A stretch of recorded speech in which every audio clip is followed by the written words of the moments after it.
Husband put head in gas oven, home life happy? No. Belgravia, overseas bank clerk, absconds with fortune. How much is this fortune? £90,000. No. That's a king's ransom, Poirot. When it is used to ransom a king, it becomes interesting to Poirot. Missed typist of 21. Where is Edna Field? Oh, no. There's good stuff here, Poirot. Mysterious suicide, absconding bank clerk, missing typist. Yes, but I am not greatly attracted to any of them, mon ami.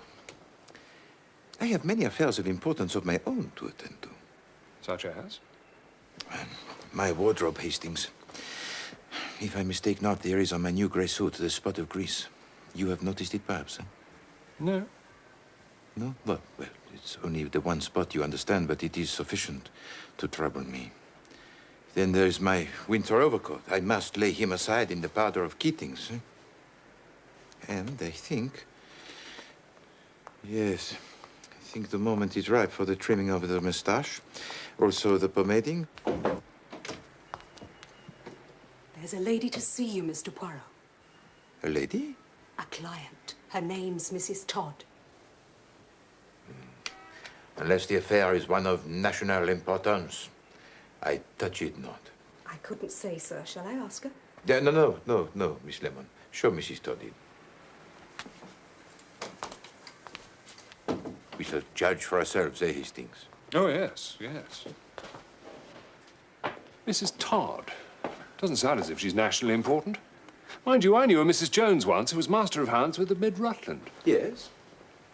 No, that's all. Funny woman. Mrs. Todd, sir. Thank you. Oh, are you Mr. Poirot? I am Hercule Poirot? Yes, madam. Oh, you're not a bit how I thought you'd be. Did you pay for that bit in the paper saying what a clever detective you were, or did they put it in themselves? Madame. Oh, I'm sorry, I'm sure. But you know what newspapers are like nowadays. Nothing but puff. But no offence taken, I hope. I'll tell you what I want you to do for me. I want you to find my cook. I fear you are making a mistake, madame. Hercule Poirot is a private detective. I know that. Haven't I just told you I want you to find my cook for me? Walked out of the house on Wednesday without so much as a by your leave and never came back. I am sorry, madame, but I do not touch that particular kind of business. I wish you good day. So that's it, is it? Too proud, eh? Only deal with government secrets and countesses' jewels? Well, let me tell you, Mr. High and Mighty Poirot, a good cook's a good cook.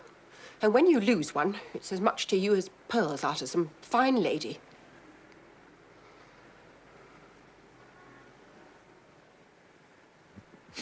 Madame, you are in the right and I am in the wrong.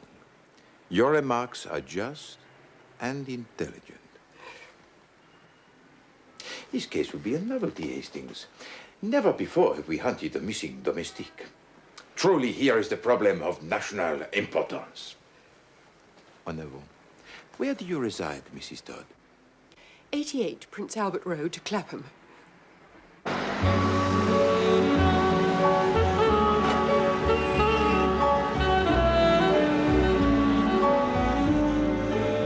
You say this jewel of a cook went out on Wednesday and did not return? Wednesday, yes, it was her day off. The day before yesterday. Has it occurred to you, madame, that she might have met with some accident? Have you inquired at the hospital? That's exactly what I thought yesterday. But this morning, if you please, she sent for her box. What box? Her box. Her trunk. Luggage. Oh, I see. Will you describe her to me, madame? Oh, she's most respectable. 10 years in her last place. Middle-aged, grey-haired, thin. And her name? Dunn. Eliza Dunn. This is Clapham. There's the common.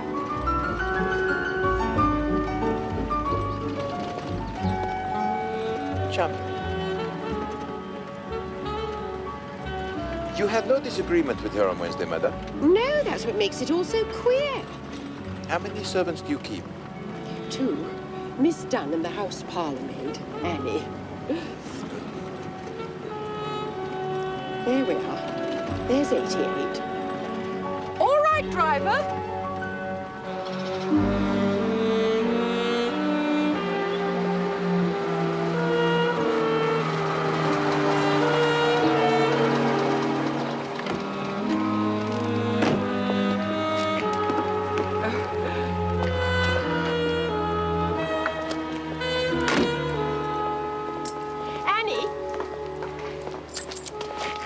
My friend, promise me one thing. What's that, Poirot? Never, but never must Chief Inspector Japp hear that I investigated such a case. Mine was the word, old boy.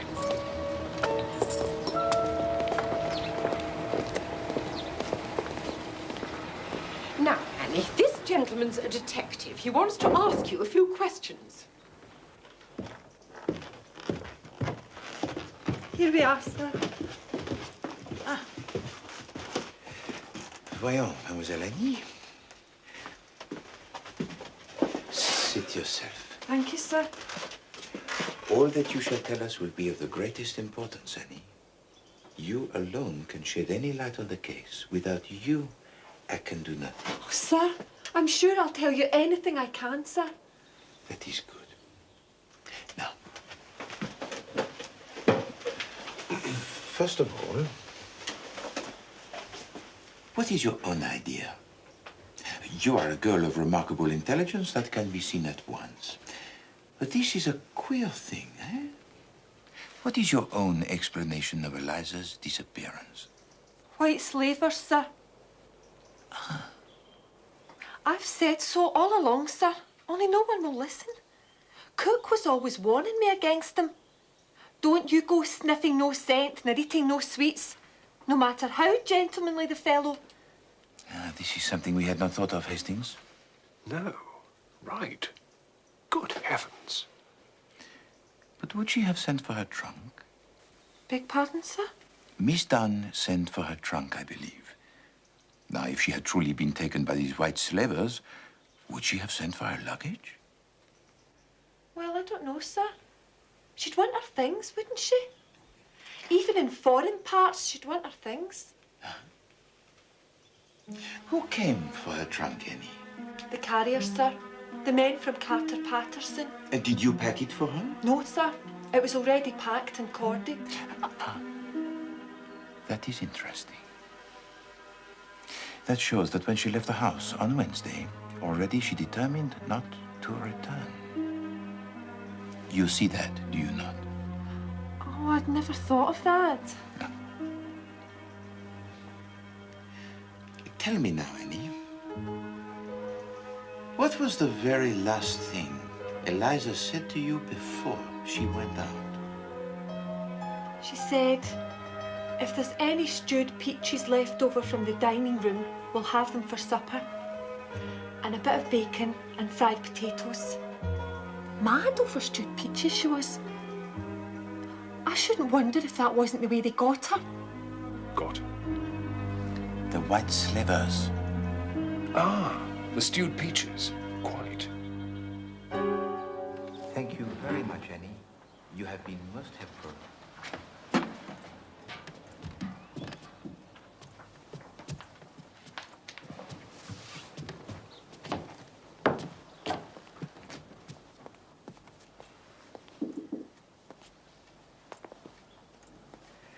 Was she saying things about me? Not at all. Only things of the pleasantest nature. But for a woman of your intelligence, madame, it would be tiresome to bear with patience the roundabout methods we plodding detectives have to use. Oh, I see. Well, I wouldn't say there was all that much difference between us, Mr. Poirot. Mind you, I was always very good at general knowledge at school. There. And your husband, too, I'm sure, is the intellectual, yes? Yes. Yes, he does very well with figures. A successful businessman? With the Prudential, yes, in the city. What about the other inmates of the house, madame? Oh, you mean Mr. Simpson, our paying guest? What is his profession, madame? Oh, he's in business, too, with the Belgravia and Overseas Bank. A young man, is he? 28, I believe. He's a nice young fellow. Well, they'll both be in at about 6 if you want to see them. An excellent suggestion, madame. Well, my colleague and I will take a turn on your famous common for 1 hour.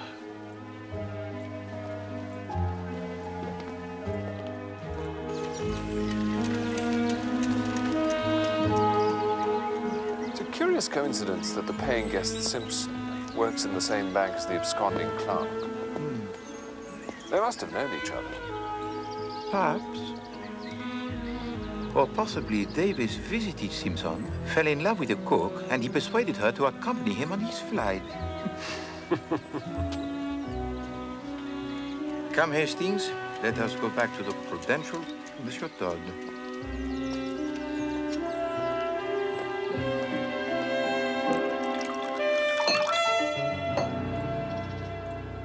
I've heard of you, Mr. Poirot, haven't I? It's possible, Monsieur Todd. Oh, yes.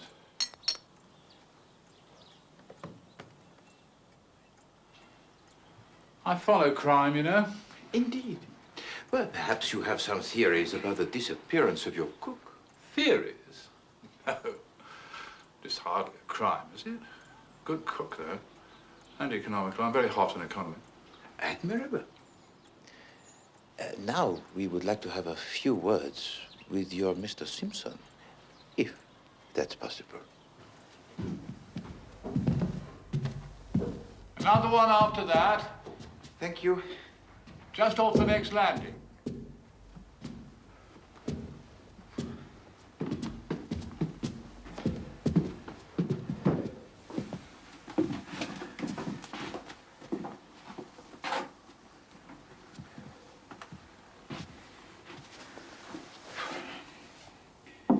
Mr. Simpson?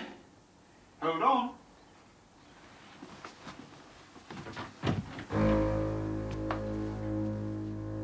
Yes.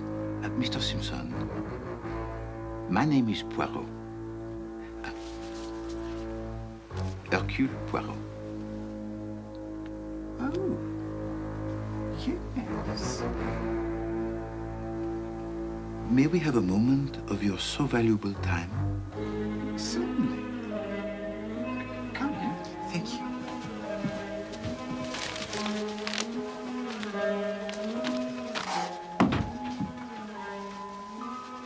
Mr. Simpson, Mrs. Todd has engaged me to find Eliza Dunn, the cook. Oh? Where is she? Well, that is what we do not know, monsieur. You know her, of course. Well, I must have met her, I suppose. Well, it would seem that Miss Dunn has not been seen since Wednesday. Did you see her on that day? I don't think so. I don't know.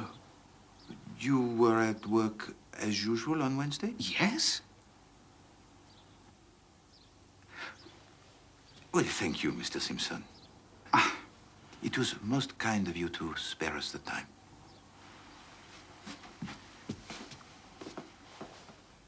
Tell me, Mr. Simpson, what does a young fellow find to do around here of an evening, huh? Oh, the usual things, you know. Oh, with musical evenings, amateur theatricals, that kind of thing? Yes, I suppose so. But you do not interest yourself, hmm? Afraid not. No. Thank you.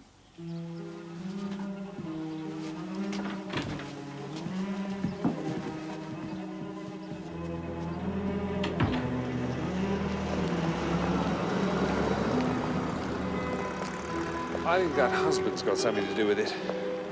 To do with the missing cook? There's something about him I don't trust. Merely because a man does not offer you a drink, Hastings, does not mean that he is necessarily guilty of other crimes. Well, there doesn't seem to be any crime at all, as far as I can see. No, it is a curious case, full of contradictory features. I am interested. Oh, yes. I am distinctly interested. What? How does she dare? What is it? As a favor, as a great favor, I agree to investigate this two-penny, half-penny affair. What is it, old chap? Read it! Read it! Mr. Todd regrets that after all his wife will not avail herself of Mr. Poirot's services. Yeah. After talking the matter over with me, she sees that it is foolish to call in a detective about a purely domestic affair. Yeah. Mr. Todd encloses a guinea for consultation fee. Is this to be believed, huh? Do they think they can get rid of Hercule Poirot like that, huh? No! No, no, no, no, no, no! 36 times! No! They send me 1 guinea, huh? No! I will spend my own guineas. 3,600 of them, if need be. But I will get to the bottom of this matter. If Eliza Dunn will communicate with this address, she will hear something to her profit. Advantage. Yes? Yes. Good. You have that, Miss Lemon? Yes, Mr. Poirot. Put it in all the papers you can think of. She won't read the Times, I shouldn't think. No, my dear Miss Lemon, perhaps she will not. But perhaps her new employers will. Now run along, Miss Lemon. Feet, feet. And you, Hastings, do not you run away with such celerity. I have work for you too. Oh, as a matter of fact, I was thinking of popping down to Sandown this afternoon. No, no, no. You do not pop. Well, there's a horse riding a pal of mine owns a leg of. When he owns 4 legs, I pop with you. But now it's time for work, yes? I want you to telephone all the domestic agencies you can find and see if they have found Miss Eliza Dunn a new post. As for me, I pop to the City of London.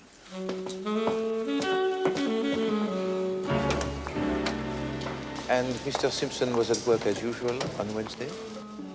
Oh, yes, Mr. Simpson is an excellent timekeeper. Though, to tell the truth, he was absent on Thursday with a cold.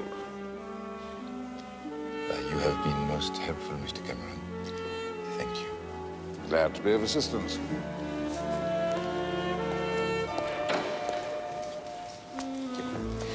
It is an unfortunate occurrence, this business of Davis absconding. Oh, you read about that, did you? Well, one could scarcely miss it. Well, the newspapers love scandals about banks. That is human nature, Mr. Cameron. But it is comforting for us mere mortals to know that banks, too, have their difficulties. Again, I thank you, monsieur.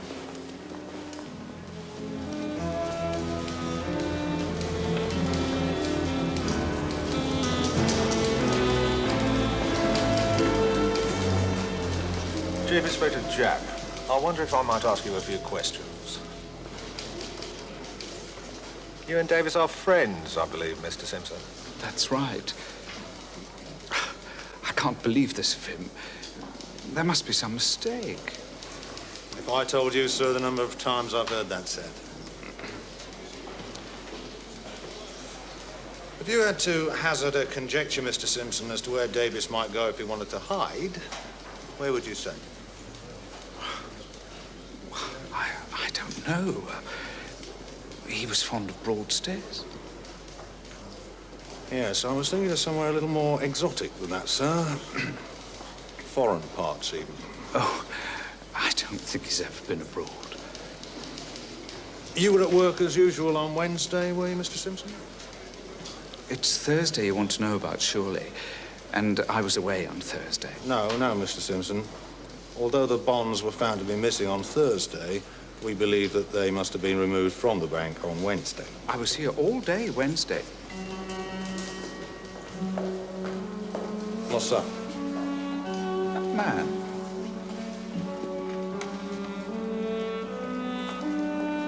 What about it? He was at my diggings yesterday. Was he, by George?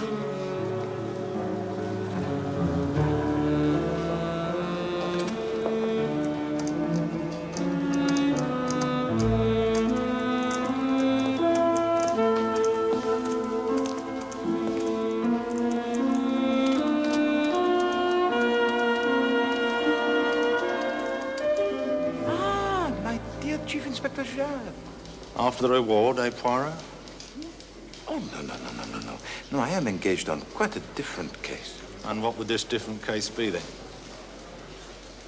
Ah, well, now, there is such a thing as client confidentiality, Chief Inspector. Let me just say that this case I am engaged on is of national importance. Well, I'm glad to hear it, Poirot. Someone was trying to tell me you'd gone into the missing domestics business. No, I said. Not Poirot, I said. Hard times or not, he wouldn't fall that far.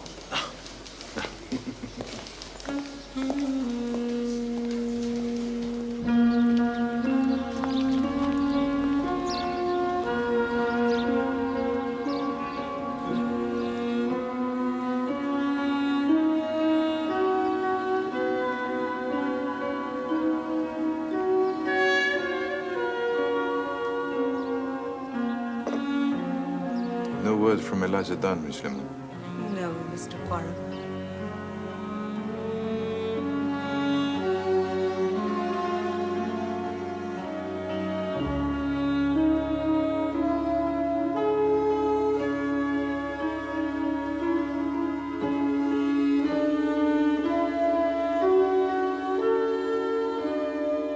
Another letter from the Duchess of Wrexham. No. She sounds desperate. No.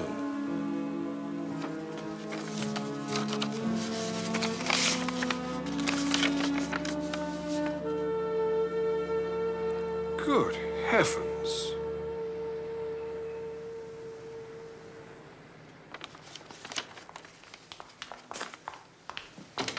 Mr. Poirot, Mr. Poirot.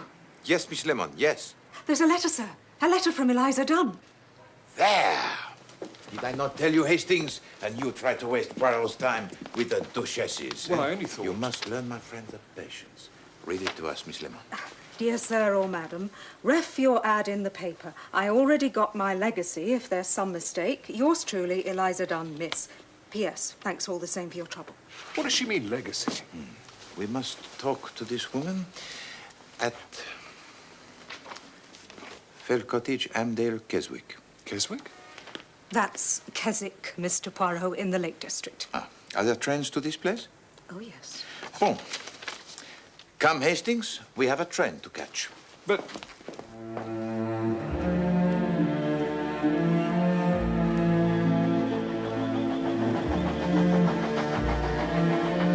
Look at it, Hastings. Not a building in sight. Not a restaurant. Not a theater. Not an art gallery. A wasteland. I thought you liked the country. But this is not the country, my friend. The country is full of trees and flowers and public houses. This is a desert. I don't know why we've come all this way anyway. You found the cook. No, the cook is but the beginning of the story, Hastings. We are on to bigger things.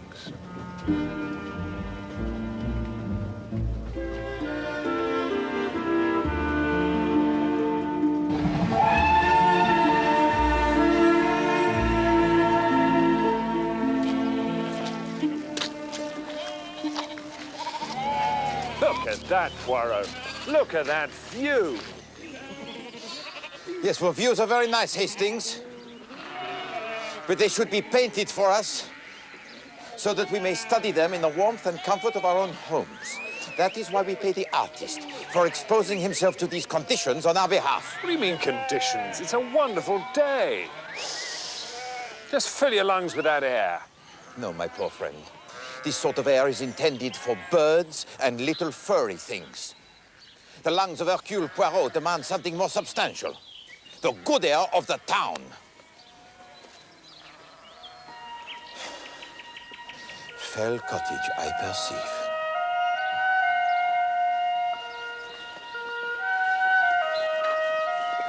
We have got the right Eliza Dunn, have we? I mean, what's she doing all the way up here? That is what we are here to find out.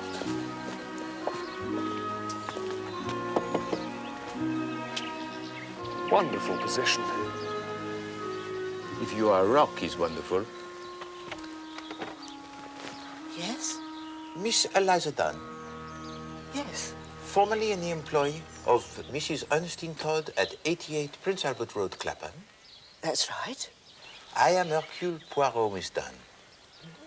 Well, you were kind enough to answer my newspaper advertisement. Oh, yes. Well, like I said in my letter, sir, I've already got my legacy. Miss Dunn, may we be permitted to come into the house for a moment? I'm sure your employer will not object. No, she won't mind. Come in. Thank you. Come in.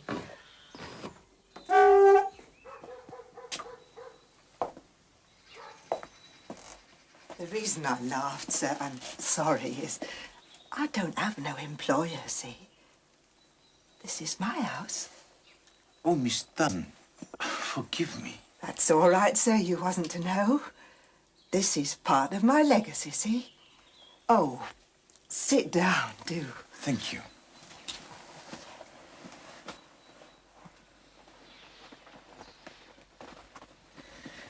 Now, Miss Dunn, you have mentioned your legacy, but Captain Hastings and I, we know nothing of this. What was the ad then? Your late mistress, Mrs. Todd, was much concerned about you. She feared some accident might have befallen you. But didn't she get my letter? No, she got no letter. She got no word of any kind. Oh, dear, sir. I gave the letter to Mr. Crotchet. I said most particular he was to give it to Mrs. Todd. Oh, dear. Well, perhaps you would recount to Captain Hastings and me the whole story? Well, Wednesdays is my day out. And it was last Wednesday that it all started like. The stone which the builders rejected, the same has become the head of the corner. I'd been over to see my friend in Oxton and I was on my way home when a gentleman stopped me. He said he'd been asking for me at number 88. Then he told me some story about an old friend of my grandmother's in Australia leaving me a house and some money in her will. Well, I didn't believe him at first. And then he showed me this letter. It will be the stone which the builders have rejected. Who was these lawyers, Hurst and Crotchet, 127 Wentworth Way, Melbourne? Well, one of them is right here, Miss Dunn. Benjamin Crotchet, attorney at law. I hope that allays your very understandable fears. Oh, yes, indeed, sir. I didn't mean to doubt you. Now, Miss Dunn, to business. I do have to tell you that the house is in Keswick. Ah, that's just over by Acton, isn't it, sir? No, Miss Dunn, it's in the north of England, near Carlisle. Oh, my good God. But before we confront that particular difficulty, there is one other stipulation that we should get out of the way. Whatever's that, sir? Well, it's of no importance as it doesn't apply in this case, thank heaven. It's just a stipulation that you should not be in domestic service. Oh. Whatever's the matter, Miss Dunn? I'm a cook, sir. Didn't they tell you at the house? My dear Miss Dunn, I had no idea. This is very unfortunate. Will I have to lose the money, sir? And the house, sir? Sounds ever so nice. Even if it is a bit out of the way. I believe I have it. We lawyers always know a thing or two. The way out here is for you to have left your employment before we met. But we have met, sir, I mean, and I haven't. Haven't you? No. Haven't you, Miss Dunn? No.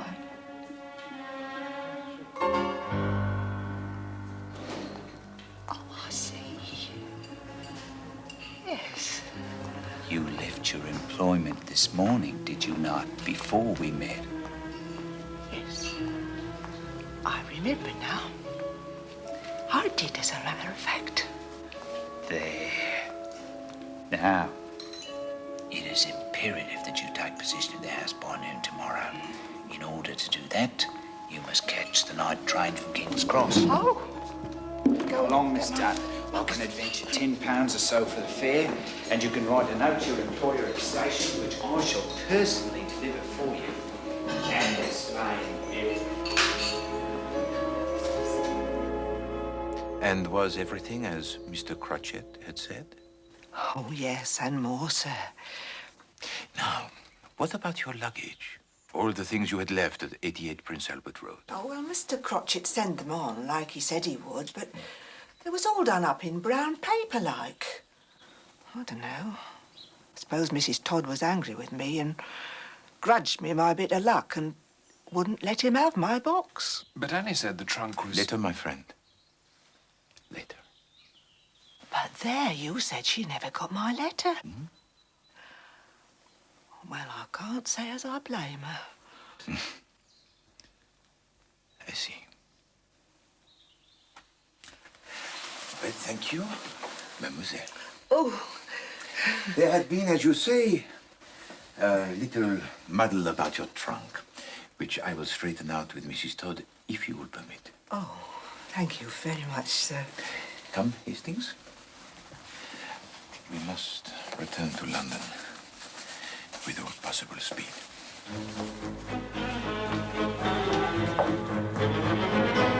Is there nowhere you can contact the Chief Inspector Japp? Then telephone him at his home. Yes, of the greatest urgency. Tell him he should not be looking for Davis. He should be looking for Simpson. No, not Davis, but Simpson!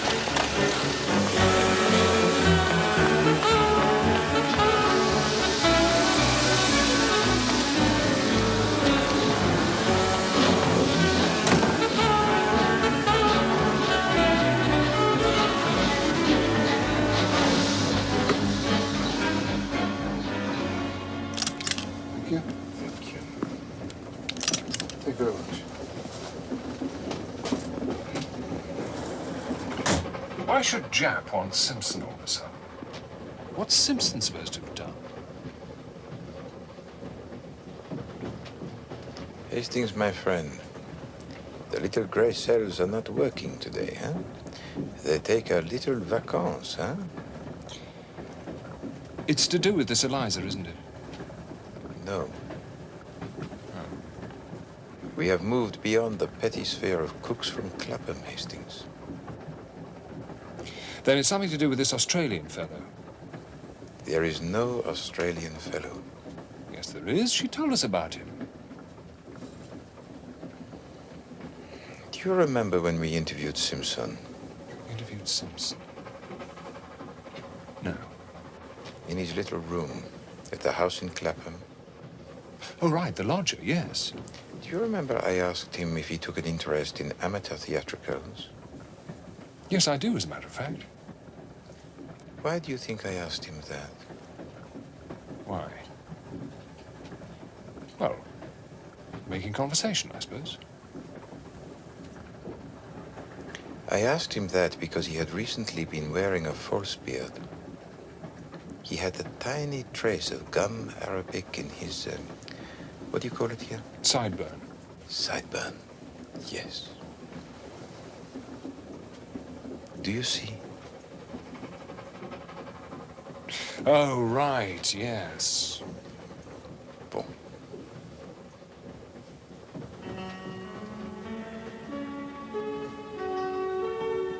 The Australian was Simpson in a false beard.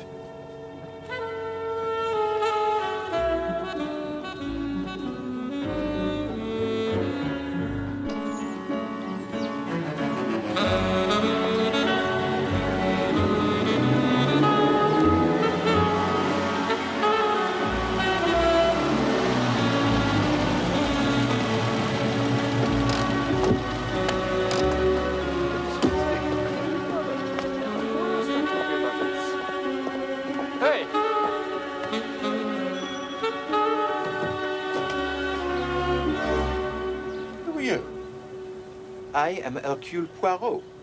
Who are you? Sarge, there's some French gent at the door. No, no, no, no, no. I am not some French gent. I am some Belgian gent. Well, well, well, and if it isn't Mr. Poirot? It is. Is the lady of the house in? The Chief Inspector's here. Mr. Poirot!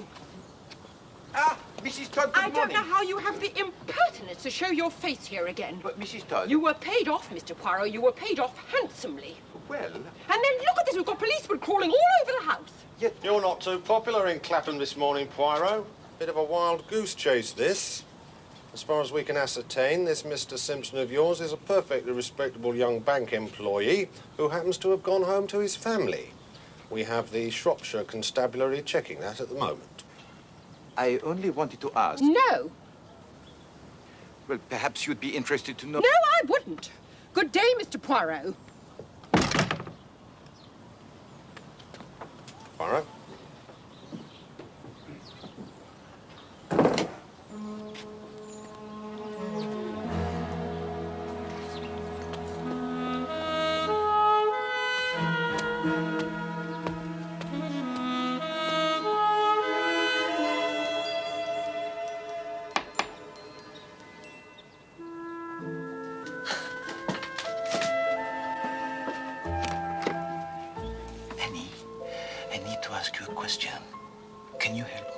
Try, sir.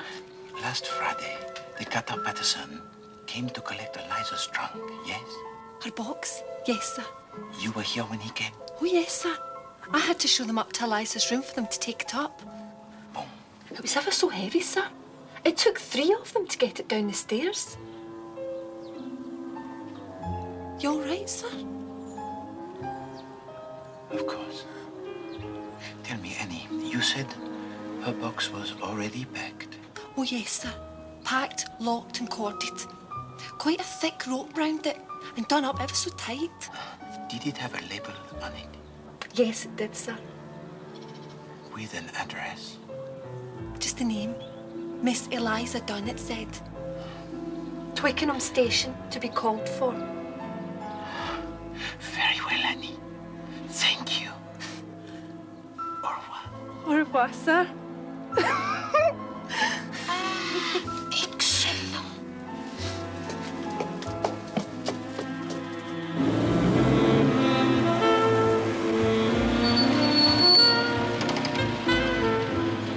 Then why would Crotchet want to perpetrate such an elaborate hoax? Ah, that is a very good question, Hastings. But Eliza Dunn has got her house. I shall be surprised if she finds she has more than a 6-month lease. So what did Crotchet want? Crotchet? Well, Simpson then, pretending to be Crotchet. He wanted something that Eliza Dunn had. Money, the Australian legacy. He wanted a battered old tin trunk. Her trunk? There's nothing in it. But he could buy a trunk. Oh, but he did not want a new trunk, mon ami. He wanted a trunk of pedigree, a trunk of assured respectability. Now, look here, Poirot. What would Simpson want an old trunk for? To put the body in, of course.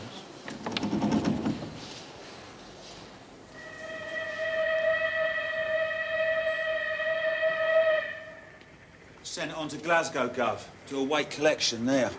But how do you know this? You have not consulted your records. I don't need to consult my records, Gov, do I? What do you mean, body? What body? Is he with you? Whose body? I mean to say, there's going to be bodies all over the place. Doucement, Hastings. All will be revealed to you. Can we get on with the business in hand? By all means. I saw to it myself, didn't I? Yesterday morning. Some cove with a beard. Crotchet? You spoke to this man? Of course I spoke to him. Did he give a name? Nah. He just said this Eliza Dunn was his aunt, and she wanted the trunk sent on to Glasgow. And it's gone? You have sent it? Nah. Every Friday, the Southern Railway pays me huge amounts of money, so I won't do that sort of thing. I think he's being sarcastic, Poirot. No. No, Hastings. He is a good man. He is doing the job of great responsibility. Thank you, monsieur. I'll tell you one thing now.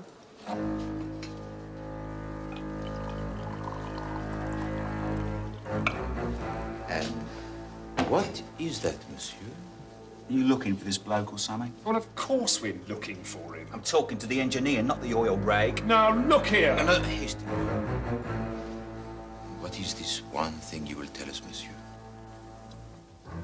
All right. I'll tell you. I'll tell you where he is. There. Go on. Well, at least where I think he is. Ah, a bit less sure now. I bet he is. I bet he's where I say. And where do you say? Bolivia. There. Bolivia? That's in South America. And what is it that makes you think he is in Bolivia?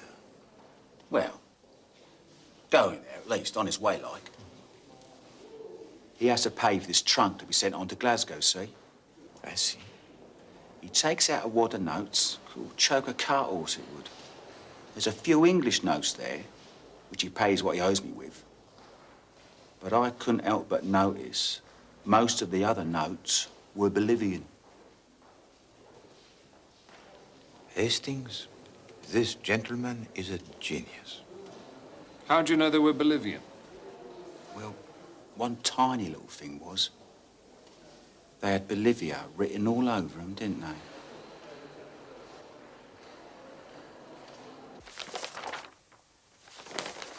Here we are, this week's savings.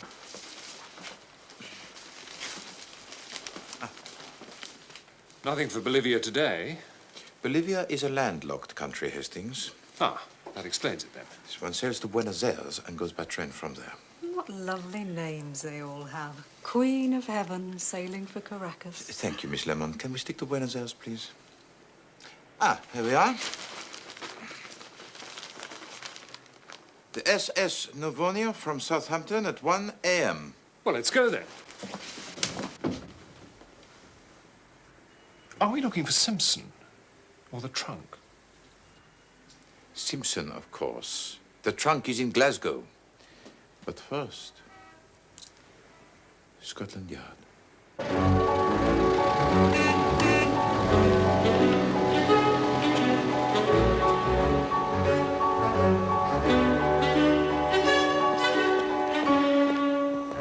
And of course, you see some sinister point in all this Arthur Simpson's activities.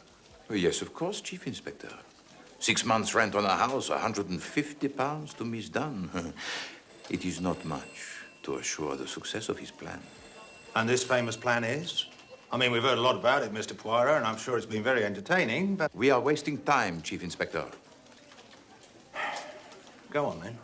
His plan, of course, is to steal £90,000 worth of negotiable securities from the Belgravia and Overseas Bank. No. That's Davis.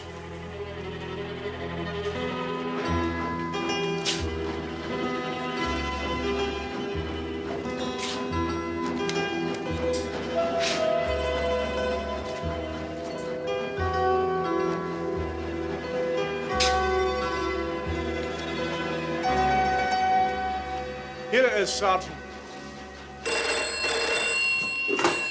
Chief Inspector Japp speaking. Oh, yes, Sergeant. Good. Good. It's Glasgow. They found the trunk. And? What do you mean, and? Have they opened it? Sergeant Henry, have you opened the trunk? Ah, yes, I see. Apparently they need a warrant up there. Mon Dieu. There is a body in that trunk. A body. Look, Sergeant, there seems to be the possibility there's a body in that trunk. Yes, a dead body. You will? Right, thank you. He thinks that may expedite matters. He's going to ring me back. Now then, what body? Whose body? Davis, of course. This is nonsense, Poirot. Davis stole those securities from the bank. Davis is the one who disappeared the day after. Precisely. You think what Simpson wanted you to think. Listen, Chief Inspector. On Wednesday, Simpson, disguised, decoys away the cook. Now, he has already removed the securities from the bank, but knows that this will not be discovered until Thursday afternoon. Now, he does not go to the bank on Thursday. Instead, he lies in wait for Davis when he comes out to lunch and asks him to come to Clapham with him. Now, it is the maids there. Mrs. Todd is at the shops. There is no one in the house. Simpson kills Davis.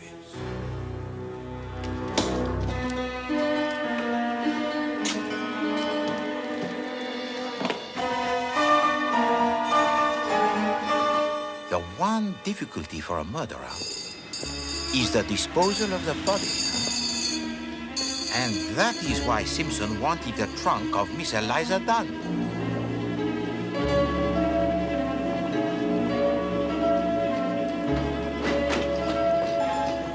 And now, if I am not much mistaken, my friends, it is here we will apprehend our murderer.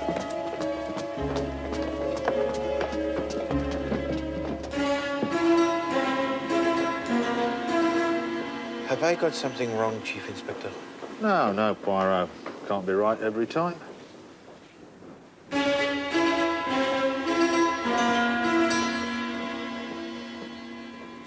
Mon Dieu, I am wrong. I am wrong. Officer, where does the Queen of Heaven sail from tonight? Why, from Pier 5, sir, over there. Poirot, where are we going? The Queen of Heaven sails for Caracas tonight. I remember it from the time. Yes, but Caracas isn't in Bolivia, is it? What the porter saw on the banknote was not Bolivia. What was it then? It was Bolivar.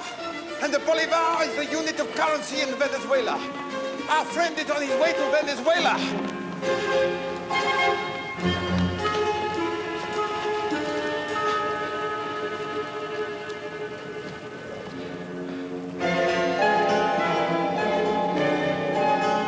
Simpson!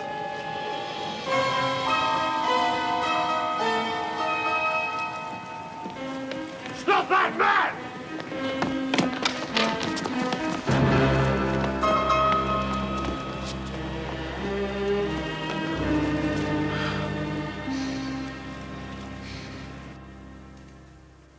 No, Miss Lemon, to the left. At least 1 centimeter to the left. That's better.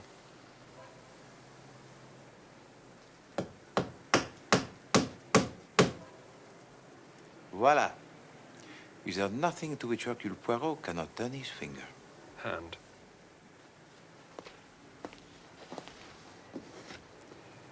Pay to Hercule Poirot the sum of 1 guinea only, Ernest Todd.